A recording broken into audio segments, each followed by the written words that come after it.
Rathore sir, America और America के role की हम बात कर रहे हैं। इजरायल और ईरान के बीच में जिस तरीके के हालात हैं, ईरानी विदेश मंत्री ने साफ इनकार कर दिया है कि यूएस से कोई बात नहीं होगी। उधर रशिया ने अमेरिका को ऑलरेडी ट्रिलर दे रखा है। चीन के लिए जो बड़ी खबर आ रही थी कि भाई वहां पर हथियार पहुंचाया है चीन ने, वो भी स्पष्ट दिख रहा है। किधर जाता हुआ दिख रहा है ये युद्ध? हालात कैसे बन रहे हैं? जी मेरी तरफ से आपको, व्यास जी और डॉक्टर साहब को नमस्कार। आपने आजकल के जो सिनेरियो चल रहा है मिडल ईस्ट में, उसके बारे में जब पूछते हैं ना, तो एक चीज़ ज़हन में आती है कि ट्रंप के आने के बाद, इस सन की आदमी आने के बाद अमेरिका छेड़ू बन गया है। वो कोई होता ना आवारा तो वो आवारा घूमता है कहीं, किसी को देखता है तो धक्का देता है, किसी को देखता है तो उसको चिढ़ाता है, किसी को देखता है तो उसको देख के मुँह बनाता है। तो यही हाल अमेरिका का हो गया है। आपने देखा खासकर जो इंडिया पाकिस्तान के दरमियान जो संघर्ष चला था, उस दौरान भी और उसके बाद भी उसकी कल्मिनेशन से थोड़ा वक़्त पहले उसने एक ट्वीट के ज़रिए घोषणा की थी कि उनकी वजह से इंडिया और पाकिस्तान सीज़ फायर के लिए तैयार हो गए हैं और बदले में इनाम में उन्हें कारोबार दे दिया जाएगा अमेरिका की तरफ से। तो यहाँ पे जो बात अब इज़राइल की हम कर रहे हैं, तो इज़राइल एक ऐसा मुल्क है जो अमेरिका के लाड की वजह से एक ऐसे दरिंदे की सूरत में उभर के आया है, जिसने रीजन में तबाही मचा के रख दी है। आप अगर इज़राइल की हिस्ट्री देखेंगे 1967 से, Israel has always been an aggressor.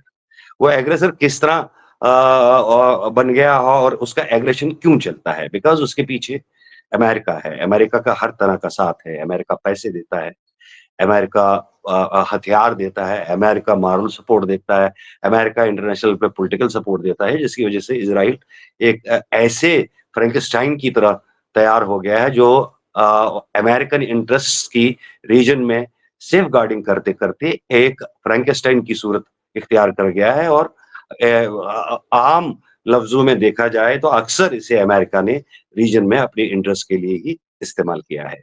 जो ताज़ा ये वाक़या है, इसमें भी अगर आप देखेंगे कि ट्रंप का ट्वीट जब इज़राइल ने हमला किया ईरान पे, तो उस वक़्त ट्रंप ने बताया कि हमारा तो इसमें कोई हाथ नहीं है, लेकिन मुझे पता था, आई वाज़ नोइंग। तो ये काफ़ी है ये कहने के लिए कि अमेरिका इस हमले में बराबर का शरीक था और अमेरिकन पॉलिसी साज़ और सिक्योरिटी एजेंसीज़ और इज़राइली जो इंटेलिजेंस एजेंसीज़ हैं, उनका आपस में कोऑर्डिनेशन के साथ ये जो ईरान को निशाने पे लिया गया। बात ये थी कि न्यूक्लियर नॉन प्रोलिफरेशन के लिए बात चल रही थी और इस हवाले से अमेरिका और ईरान के दरमियान एक डील की बात चल रही थी और शायद वो आखिरी लम्हात में भी थी, आखिरी मरहले में थी। लेकिन अमेरिका चाहता था कि ये डील उनके इच्छा के मुताबिक, उनकी इच्छा के अनुसार हो और न्यूक्लियर आर्मामेंट के हवाले से एक तो ईरान को स्ट्रिप किया जाए और अगर न्यूक्लियर जो प्रोग्राम है उनका वो बिल्कुल उस तरह का रहे कि वो हैंडीकैप्ड रहें और उस पे भी अमेरिका क्या गलबा रहे या अगर वो पीसफुल पर्पसेस के लिए भी इस्तेमाल करता है ईरान, तो उसमें भी उनका गलबा रहे। तो वो कैसे किया जा सकता था?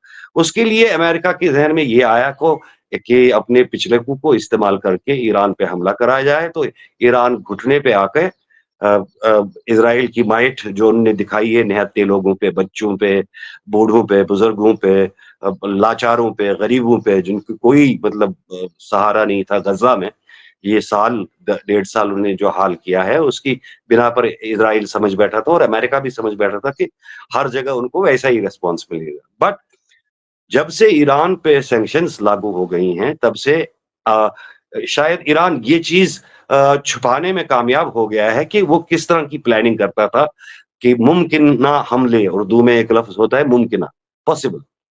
तो कोई पॉसिबल अटैक अगर ईरान पे होता है अमेरिका और इज़राइल की तरफ से, वो उसका कैसे मुकाबला करें, एक ऐसे वक़्त में जब एयर डोमिनेंस हासिल है अमेरिका को और इज़राइल को और ईरान के पास जब इस तरह की कोई सुविधा या इस तरह की कोई फैसिलिटी नहीं है।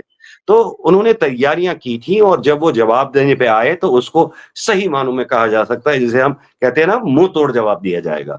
ये मुंहतोड़ जवाब हमने पिछले अरसे में recent days we have heard a number of times मुंहतोड़, लेकिन आज ईरान ने वो प्रैक्टिकली दिखाया।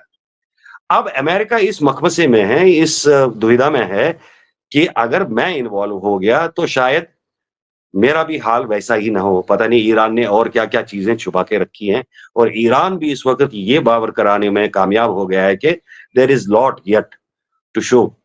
तो दूसरी बात जो यूएस की है प्रॉब्लम वो ये है कि यूएस ऑलरेडी डेट में चला है, ट्रिलियंस ऑफ डॉलर्स हैं 34 ट्रिलियन डॉलर के करीब डेट में चल रहा है अमेरिका, उनकी ये प्रॉब्लम है। दूसरा जो इंटरनल अपोजिशन है, American has seen Wars.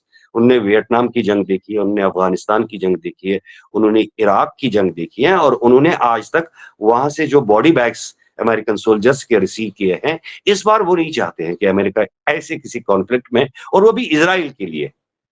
Americans have understood कि हमारे लिए पैरासाइट है, ये हमारे टैक्स पेयर्स मनी ये खा जाते हैं।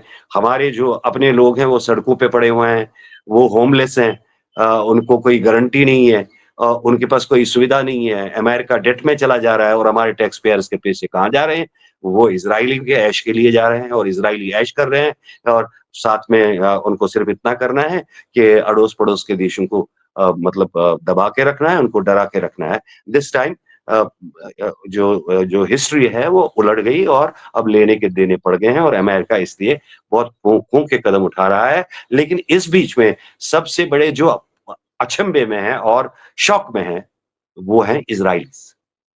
क्योंकि आज तक नेतन्याहू ने मैं तो 92 से बात करूँगा, 92 से नेतन्याहू का सिर्फ़ ये हिस्ट्री रही है कि उन्होंने अमेरिका को डरा-डरा के कई मुल्कों पे हमले करवाए हैं, जिनमें अभी लीबिया और इराक का तो आपको पता ही है। ईरान के बारे में वो बहुत पहले से कहा था, आज नहीं कल बनाएँगे, ये तो आज की बात नहीं है।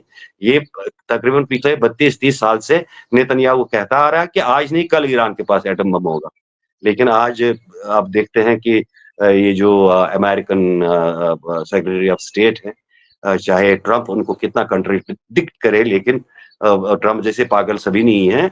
वो अपने लोगों से मशवरा करके अपनी इंटेलिजेंस गैदरिंग जो है उसकी बुनियाद पे उसने कहा कि ईरान के पास ऐसी कोई चीज़ नहीं। तो ये सब देख के आपको ये समझने में आसानी हो जाएगी जो मेरा मानना है कि वो हर कदम जो अमेरिका के इस वॉर में शामिल कराने के लिए इज़राइल ने किया, उसमें उसको मुँह की खानी पड़ी है और अमेरिकन इस वक़्त अपना फ्यूचर और अपना इस वॉर में वो तो पर तोल रहे हैं कि अगर हम इसमें उतरें, तो कहीं हमारा हाल अफ़गानिस्तान वाला ना हो और कहीं हमारा हाल वियतनाम वाला ना हो। तो इस बार इसीलिए अदरवाइज़ अमेरिका तो ऐसी किसी बैंडवैगन में उसको सोचने की ज़रूरत नहीं पड़ती है। आपको भी मालूम है सर को भी मालूम है, डॉक्टर साहब को भी मालूम है कि अमेरिका एकदम से उतरता है और ट्रम्प की जो इनिशियली लैंग्वेज थी, उससे सिर्फ़ ये साफ-साफ ज़ाहिर हो रहा था कि अभी के अभी अमेरिका इस जंग में शामिल होगा। लेकिन ट्रम्प इज़ ट्रम्प और शायद आपको आपके ही प्रोग्राम में मैंने कहा था he does not move any opportunity to surprise people and this time he has surprised Israel and बिल्कुल, Jewish बिल्कुल। inside America.